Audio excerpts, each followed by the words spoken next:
कहानी है अंजलि की, जो 20 साल की एक साधारण लड़की है।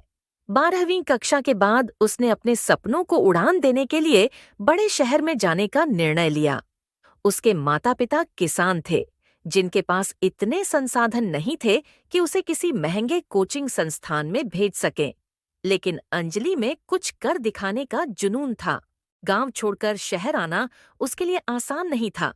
जब वह पहली बार शहर पहुंची तो उसे यहाँ की भीड़, तेज रफ्तार और अनजाने लोगों का डर सताने लगा।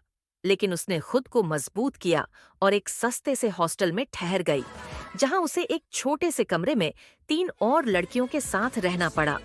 कमरे में जगह की कमी थी और पढ़ाई का माहौल भी नहीं था, पर अंजलि ने ठान लिया कि वह किसी भी परिस्थिति में अपने लक्ष्य से भटकेगी नहीं। उसके पास सीमित पैसे थे, जिन्हें उसे बहुत सोच समझकर खर्च करना पड़ता था। खाने में कई बार उसे रोटी और नमक से ही काम चलाना पड़ता, लेकिन उसने अपने खर्चों को नियंत्रण में रखा ताकि वो कोचिंग की फीस भर सके। अंजलि रोज सुबह जल्दी उठती, नाश्ता करती और शहर की तंग गलियों से होते हुए कोचिंग सेंटर पहुंचती।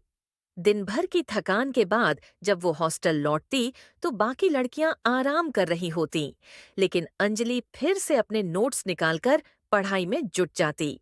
शहर में आए उसे कई महीने बीत चुके थे और वह हर दिन नई चुनौतियों का सामना कर रही थी। कोचिंग सेंटर के टीचर अक्सर कहते कि परीक्षा कठिन होती है और सफलता सबके लिए नहीं होती, पर अंजलि ने खुद पर भरोसा रखा। उसने हर असफलता से सीख ली और मेहनत जारी रखी। उसके माता-पिता का हौसला और उसका आत्मविश्वास उसकी ताकत बन गए। समय बीता और परीक्षा का दिन भी आ गया। अंजलि ने पूरी तैयारी से परीक्षा दी और बेसब्री से परिणाम का इंतजार किया। जब परिणाम आया तो उसकी आंखों में खुशी के आंसू थे। वह सफल हो गई थी और उसका चयन सरकारी पद के लिए हो गया था। ये उसके संघर्ष, दृढ़ संकल्प और मेहनत का ही नतीजा था। ऐसी ही प्रेरणादायक कहानियों के लिए चैनल को लाइक, शेयर और सब्सक्राइब करें। धन्यवाद।